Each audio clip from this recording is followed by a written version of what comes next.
Hey, hey, hey.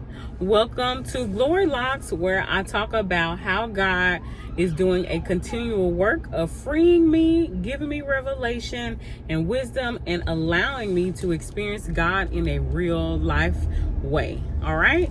So I pray that y'all are doing well. Y'all, this week has been a testing week, but with due time spent with the Lord, He just kind of showed me what season I'm in. And I know that this will relate to those who are out there who are following Christ, who Christ has given you all vision. He is giving you all the plan that He has for you. But you have to, of course, be with Him in that plan and be obedient to what He is calling you to do. So this week just really highlighted how a lot of us that are we're literally going through a transition where God is trying to mentally prepare us and just to, make us stable in the things of Him, and one of the things that the Lord showed me was pretty much that He will allow certain emotional triggers. He will allow certain things to take place in order for our perseverance to persevere. He does these things for us to persevere. So I was brought to James, where in James it talks about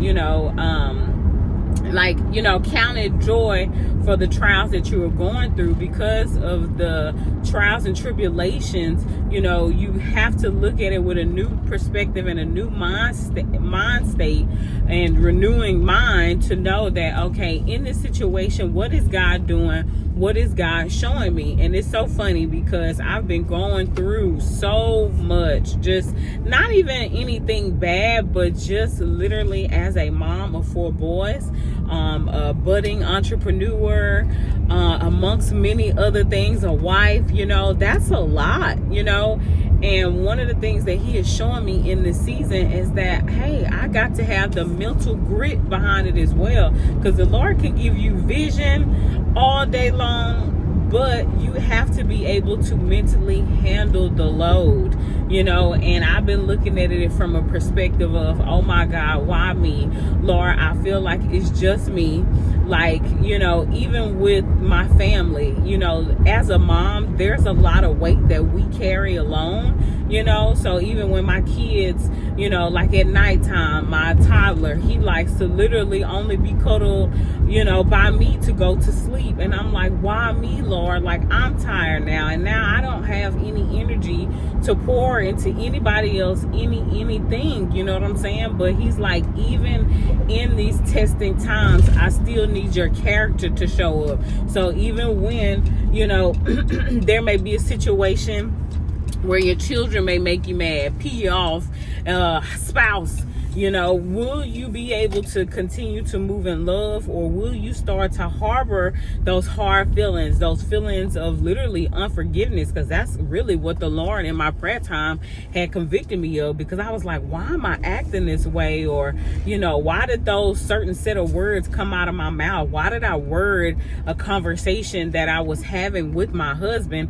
And the Lord revealed to me, He was like, that's unforgiveness. I want you to know, sometimes unforgiveness can be kind of concealed, because it can be something that you're actively, continually, you're like, okay, Lord, I'm gonna get it to you and I'm gonna forgive, but not realizing that in certain situations and certain aspects, that unforgiveness can come back up, And then also in James 1, it talks about how you're, supposed to have the spirit of self-control, and how you're supposed to be quick to listen and slow to speak. And a lot of times I know that I am quick to just shoot off at the mouth and not really, catch what it is that I'm saying or how it's coming off.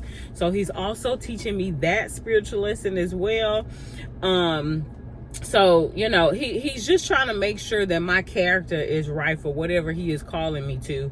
And then even just with the, you know, like getting angry, the spirit of anger, you don't have the posture of righteousness. When you are angry, like literally, like you just letting your anger and your emotions take a toll on you. And this is where how I'm saying that God allows certain situations for you to be able to persevere. Let's say you got mad or upset, whether it be your husband, your children, co-workers, whatever it may be. That one time you may just go off, snap, and say what you need to say. But at the end of the day, you know that it wasn't right, and God often will take us back to a certain situation in prayer or before, or like if you're preparing your heart to pray, God will often bring up certain situations. It was like, you know, you stewarded that wrong. Like you didn't do too well. So it's an instant conviction. So in that instant conviction, that's what you pray for, to say, okay, Lord, like you presented me with this situation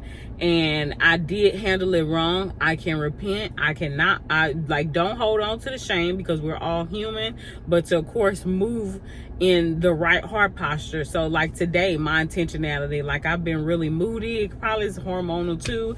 I've just been really moody, like don't have the energy, don't have the strength for anything. But I know it's also because, you know, I just know that I'm just becoming, I don't know, like I'm just in a season of growth though. Like it's not bad, but sometimes like the growth is like pruning. It's hard. Like it's not something that's like super easy. So I'm going through this hard season, but God continues to show me that there's a reason for everything that I'm going through. So yeah, like just being able to like steward that well. So I just wanted to give this brief example. I'm about to go into the dollar store right now, because the kids need, the toddler, Jace, he need wipes, and the kids need snacks for the week. Y'all, I'm a budget-friendly mama, so in regards to buying all them hot snacks, because we used to go to Sam's and get the high-price snacks, spend $20, $15, $10 on a box of snacks that when my kids would literally eat up